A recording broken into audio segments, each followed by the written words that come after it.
Do you know what time it is? It's prime time.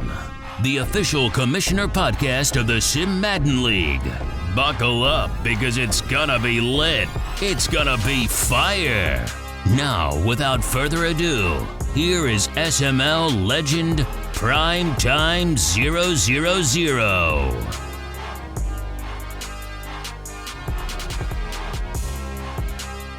Hello and welcome to SML The Sit Down. I am Primetime 000, the interviewer, and with me is the interviewee. That is QP. I should write a freestyle or something. What's going on, Q?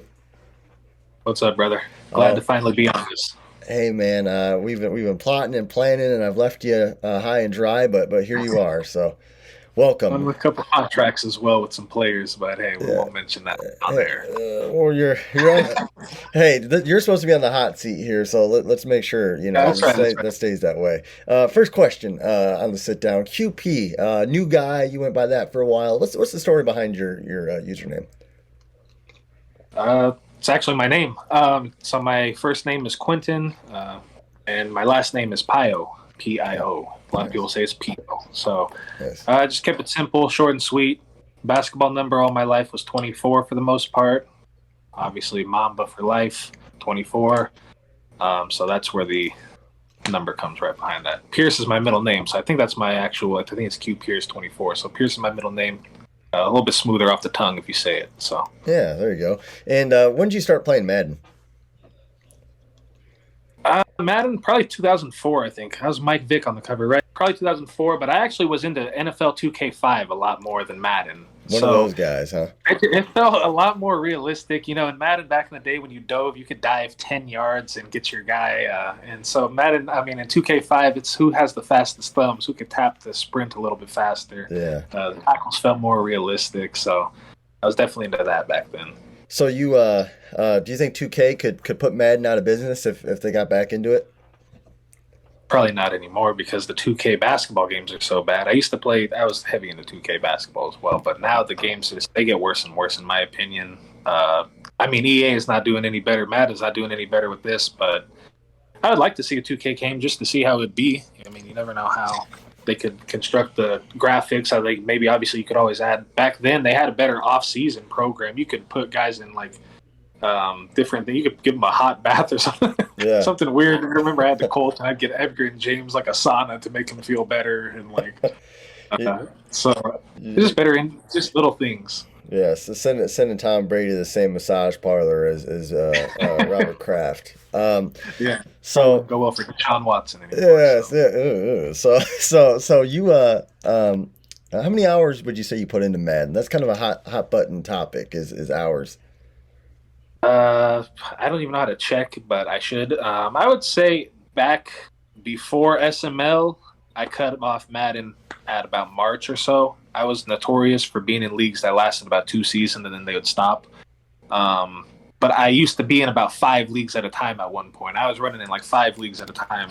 Not this Madden, but Madden's prior to that. Mm-hmm. This Madden, I died off a lot more than Maddens of the past. I used to always be playing and grinding on Madden. Now, I'd probably say I'm in the 400 range, if I were to guess, maybe 350. So, how many leagues on average would you say you're in at a given time? I used to be in about 3. Now I've been in 1 since like December. Okay. I've been in only the SML since December. This year I was only in 2 at max usually. But in past I was usually running 3 at a time every time, and it's probably why I feel like I fell off this Madden a little bit more because I was grinding. I used to play a lot more. My user game was strong. I used to know what plays worked a little bit more, and not so much anymore. Yeah. All right. So how did you find the SML? That's a good segue for me. How did you find the SML, and can you kind of walk me through that? I'm gonna have to actually shout out Dom right now. Demuse actually. I was telling him because we've been in the league since probably Madden 15 or 16. And this Madden was falling off this year, and so I told him, I was like, hey, I need a good league. What league is good? Blah blah blah. He gave me the application. And he was like, fill this out. There's a developmental league called Primer. It's legit. It's the real deal. Blah blah blah. I filled it out. I don't think you gave me a call at all at first, and I was like, "Hey, what's up with this?" I was like, "I don't think I ever got a hit. I got hit up for this." Yeah. And then finally, I got some out of this number area code, and we talked for a little bit. You're like, "Hey, man, you don't have to join," because I said I wanted the Lions. I think 2 different times actually. I kind of probably rubbed you the wrong way because it was the Lions and then the football team. Yeah, you probably pissed me off.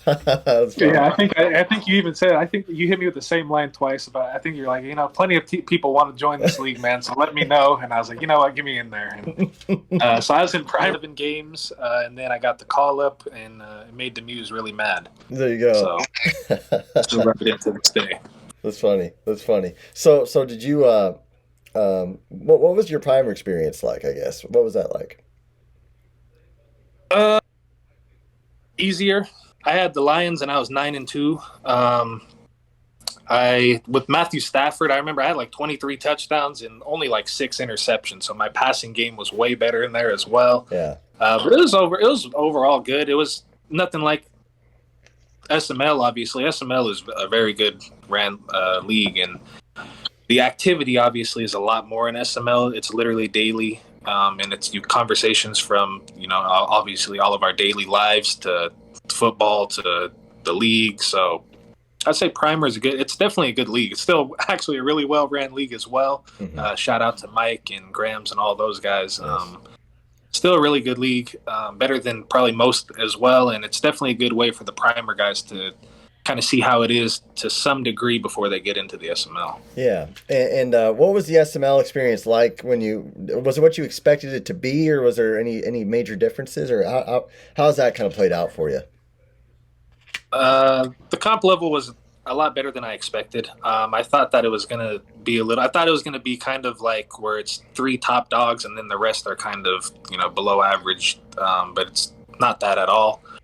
At first I felt like an outsider for sure, because everybody's talking about their lives every day, and all of you guys are East Coast guys as well, so You guys are all kind of familiar with each other in different areas of the world. I'm 2 hours away, I'm an hour away, so this and that, and obviously, like you said, I had no strings to anybody. I'm just a random guy that got called in. I didn't know anybody prior to that, so I'm not like the Clinks of the world that got the best friends like Faz's. So it was definitely interesting and a new experience.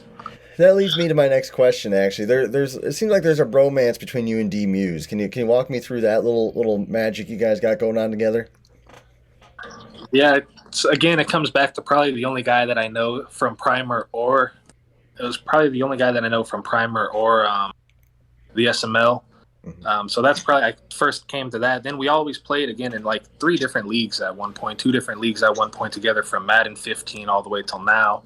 We ran a league together, a couple Maddens in a row. So kind of goes from there. That's how we had that development. I think we played 2 times together. Nice. And so I know you mentioned Faz. He's part of the Thanos Club, quote unquote. You're in that. Are you in the Thanos Club?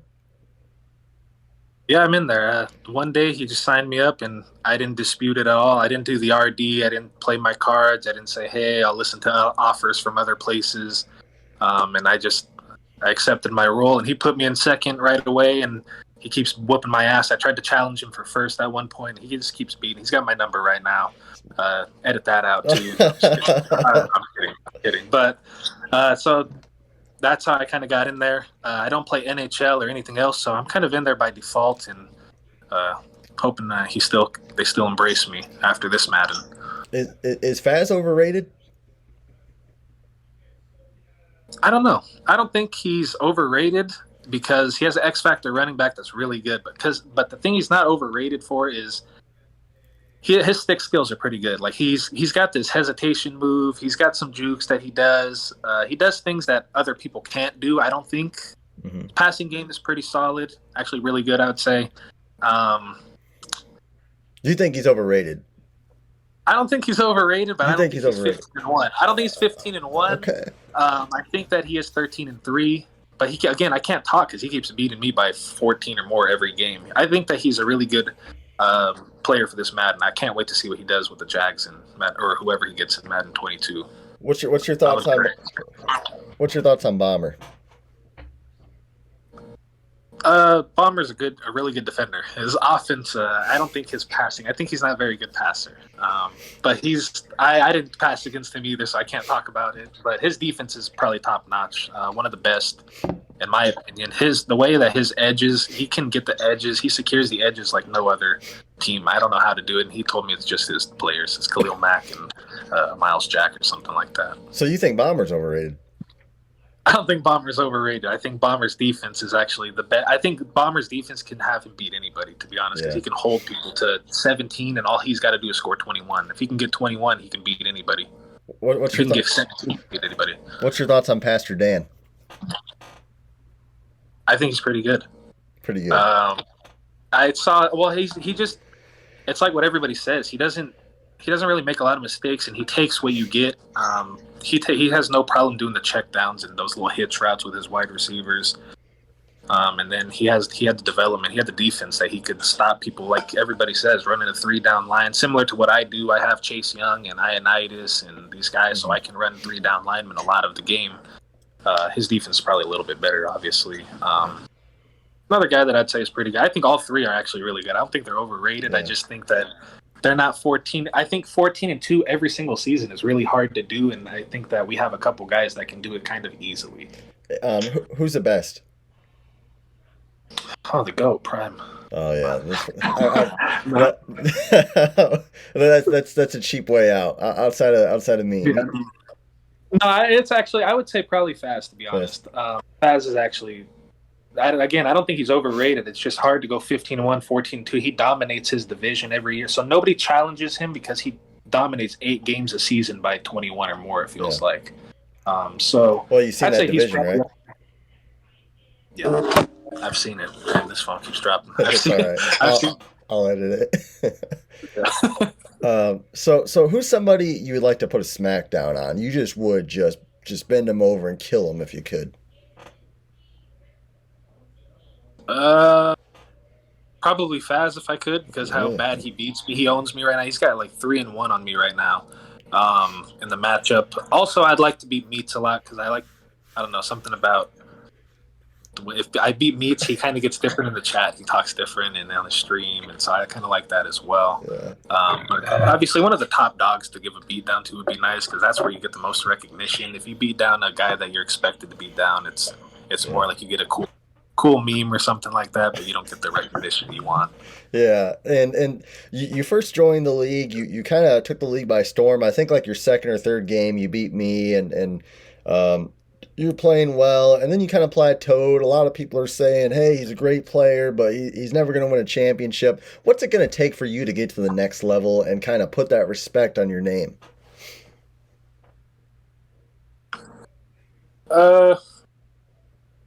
Probably executing in the playoffs in the big game. I haven't been able to get stops on defense when I play other teams. Every time I get put out, I have been put out by, I think, RD and Demuse, and I think Dump has one win against me as well, which is I hate to hear.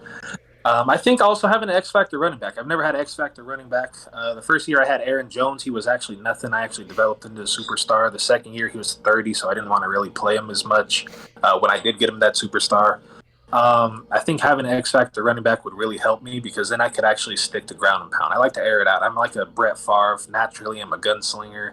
I can have 150 on the ground, but I still want to throw the ball because it's in my nature, and that's why I throw interceptions. That's why I have people scratching their heads at what I'm doing in late games because I don't stick to the run because it's not sexy having an 83 in the backfield handing it off 20 times a game too. Yeah. No, that's good. And is your success measured by championships, or how do you measure your success? Championships. It's easily championships. I mean, it's to be considered a top 7 guy consistently is cool, but it's at the same time, it's like you said, you're getting that perception that you're literally just the guy. You can go 13-3, you can go 12-4, but you can't go over the big game. You can't beat the RD. You can't beat the Faz. You can't get to the big dance because obviously you fold in whichever divisionals or wild card or whatever the case may be. Do you that's chips? Do you buy any of those sayings like flaccid Faz, disappointment Dan, or Bomber now, a lazy boy Bomber, whatever it is? Do you buy any of those at all? Yeah, a little bit. For the same reasons, Bomber's been in the league two more years or two more seasons than I have so far. He has obviously the AFC Championship um, games, but he hasn't made it to the big dance as well. Dan doesn't deserve it, but he does deserve it because he's made it and he keeps he keeps losing. One time he did, RD just put the beat down on him, and then the other one where he collapsed against That was bad. So he could easily be 2-1, possibly 3-0 if he prepared a little bit better for Akers. I do believe, obviously, like the meats comment. I don't believe in Faz a little bit because he's only lost so little times. I can't see if his mentality. You can't see if he's mentally weak yet. You see that he folded against Dan, and I wasn't there for that though. I didn't get to see it. I wasn't a witness. I didn't get to experience that. What's your thoughts on the NFC East, particularly just the division as a whole? You think it's a trash division? A little bit. I mean, our records aren't very good, so we can't really say we're good. I think that I'll say Grams is a lot better, I think, than his record because he plays me good every time. Rowan's starting to play me good because I think that he's been talking to Faz a lot more in the DMs before they play. Clink, I got Clink's number right now a little bit. He beat me the first time, I think, his season, and since then I've kind of have his number. So until one of them kind of make the playoffs a little bit more, I can't consider our division that strong just based off facts, but I would like to. Grams is somebody kind of a former great SML player. He seems to like to trash talk a little bit, even though he hasn't had some success. A lot of division pride. What's your thoughts on that? I like it because I think that he is, like you guys said, he's kind of a SML legend. He's been around for a while. He's known as a playoff guy in other cycles before this one. I think that he did get a tough draw in his division because, like you guys said, I think he won the division before I came, right? Like he was So I think that he got a tough draw in his division. So he can't. It's kind of you're playing for until he.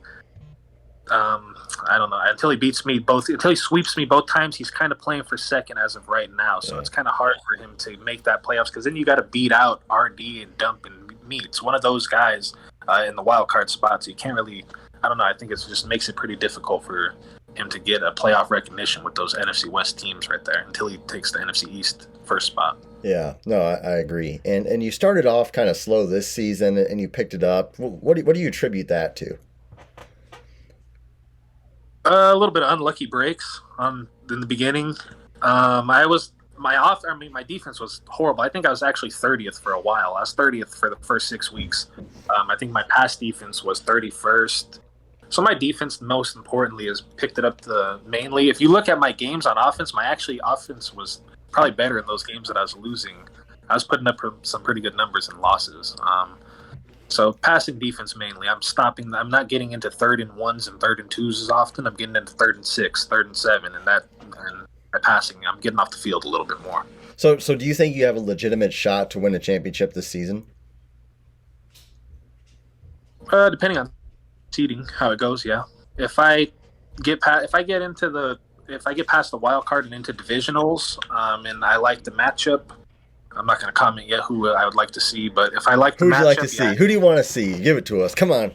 I've given enough bulletin board material today. Let's get it. Now's the time. I'll just say that I would say that out of all of the teams, I would say just off of pure explosiveness, it would be Faz. I don't want to see Faz out of all the teams, just because he's got my number right now, and his offense is a little bit more explosive than everybody else's. So let's say Faz gets knocked out, he grows flaccid. You beat RD, you beat Meats and Dump or whoever's in your way. Who's your ideal Super Bowl matchup? I would like a Bomber matchup just because we've played twice. We're 1-1. I would like you as well because we played twice. We're 1-1 in both games. I won by 3 the first. You won by 1 the second. So it's a close one. I would like Bomber though as well because he's never made it to the big dance as well. It would be his first one. Obviously, he's the SML Wonder Boy. Everybody bomber, so like that would put even more spotlight on it. I know that it would get more spotlight on me, therefore. Then and again, I've gotten up big both games against him, and again, I lost that first game, so I wanted that back really badly. And both games against him, I've gotten up big where it's either like 17-0 or 14, whatever the case is. And so I'd want another one just to settle the trilogy for once and for all. There you go. I got down to the final few questions here. When will you win a Super Bowl? Probably not this cycle. Oh. I don't think this. Unless my team, I get the X factor running back, or if I can find something, if I figure something out, maybe it would be this season. If not, it's not going to be probably this cycle. Probably Madden 22 is the goal. All right, and I have a fan question here. What's your favorite sports and what's your favorite sports team? My favorite sport all my life was basketball because it's what I played all my life. I don't have a favorite basketball team because I hate the NBA. I really do. I hate watching the NBA. I used to actually like the Phoenix Suns back when in the mid 2000s with the Steve Nash team. I liked any team Tracy McGrady was on because he was my favorite player. But I'm a big football fan. I've always been a huge football fan. I actually enjoy playing football more. I enjoy watching football more, and obviously I'm a Charger fan, so I'd say football now in my adult years. So you've experienced now a few shows in the SML. You've been on First and Goal a few times. Now you've been on the Sit Down. What's the best show to be on the SML network? Answer wisely. I would probably say I actually like this one because you get a little more in-dive depth about like who a guy is a little bit. I would say probably this one. I like First and Goal as well and Total Access. Heat Check is good, but I don't. It's a lot of AFC talk. It feels so. I fast forward a lot of Heat Check for the AFC, the divisions, because I want to hear NFC talk. Yeah. So just shout out NFC. We need an NFC representative to make a show. I'll hop on as a co-host with an NFC guy if they make one. If not, somebody needs to step up to the plate and represent the NFC well. Okay, no, that's good. We'll see what happens. The NFC is kind of boring, so we'll see if anybody steps up to the plate. Hey, man, we're at 22 minutes. That's about how long we go on this show. I want to leave the mic open to you, though. If you have anything to say, if you want to get something off your chest, the mic is now yours. KJ, I'm sorry. I didn't know that you were the PS5 guru. I should have known that. When they said hit you up, I thought you were just going to be like, hey, man, they're selling a PS5 in Target right now. So I apologize about that. That's about all I got to say right now. Playoff time, let's go. Finns, don't ever count me out again, especially after that performance you just put up. Canada disappointed. There you go, guys. That was QP, future SML champion, possibly. If I end up in a car accident and I can't play, then maybe QP is the next one. So I'm Prime. He's QP. That was SML. The Sit Down. He's obviously our Washington football team owner, guys. Thank you for coming on, QP. I hope everybody enjoyed it at home. And until next time, that's who was on our hot seat. Let me know who you want on the next one. Thanks, guys.